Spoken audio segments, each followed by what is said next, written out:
Lords of the Fallen is one of those games that I keep seeing people ask if it's actually any good or not, even now over half a year after its release. It promises to be a Souls-like game, so with the popularity of that game series, people are naturally interested. But then they look at what these devs produced so far and are like,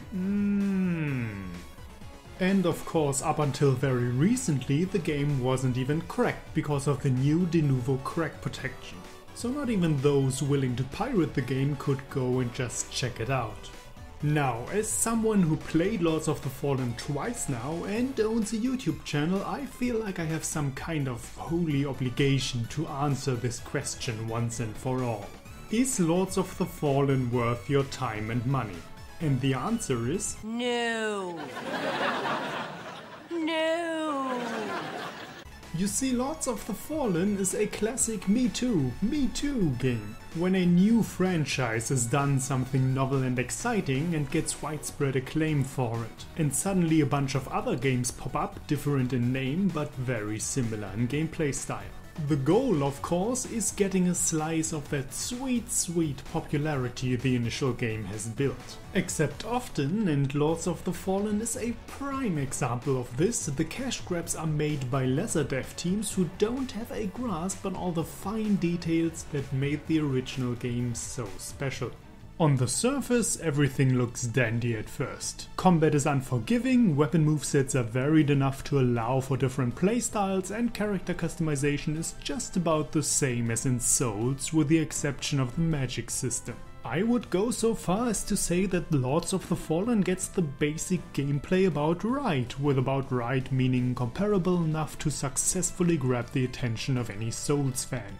Unfortunately, combat is the only thing Lords of the Fallen gets right, and what the developers behind it didn't understand is that even though it's an important part, Souls games do not stand or fall with their combat, but with their level design, art design, and world building. The art design in Lords of the Fallen alone is fucking atrocious. Listen here, bro. Character design 101. The less details you need to make your character visually striking, the better. This is good character design. This is good character design. This is good character design. This is an artistic nightmare wielding a weapon. It's the same problem that games like World of Warcraft or Darksiders suffer from, and it's called over-designing. Why are there so many spikes everywhere? Why are the shoulder pads so retardedly huge? Why does every armor have such a messy amount of details? Why do even light armor sets look as if my character is wearing plate armor?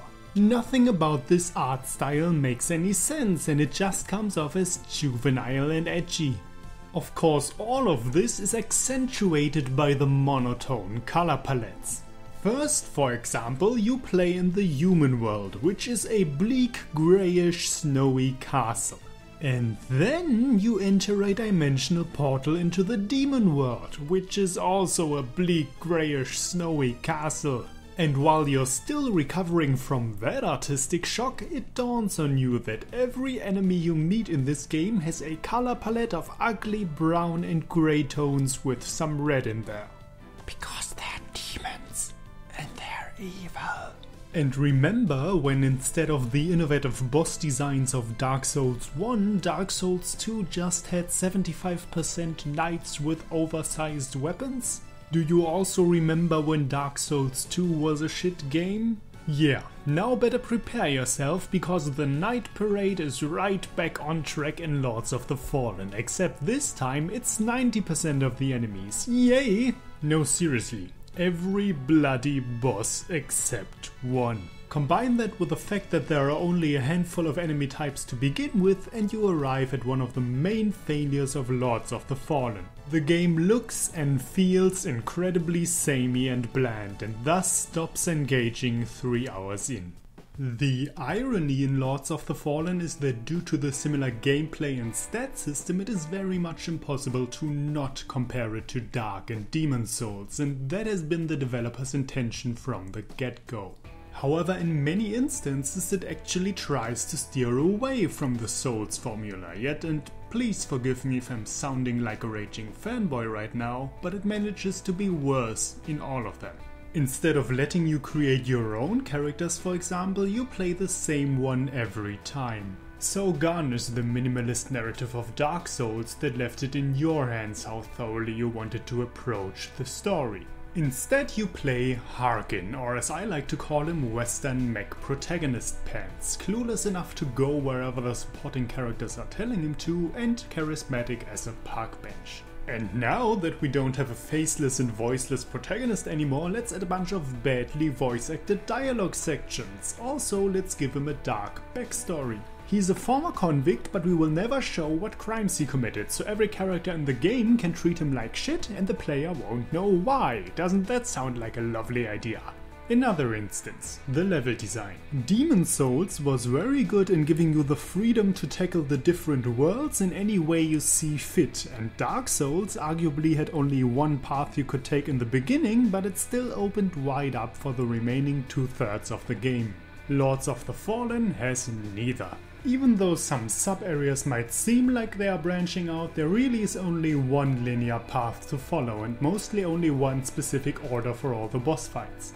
And while linear means in no way automatically bad, we already established that Lords of the Fallen has neither interesting enemy design, nor world design, nor story to back it up. So it would have done itself a favor to at least copy the interesting level layouts from the Souls series that reward diligently exploring with rare equipment. Well, does it? Nope, you get all the weapons and armor you need from bosses, treasure chests and little mini challenges. All of them either on the beaten path or in plain sight of it.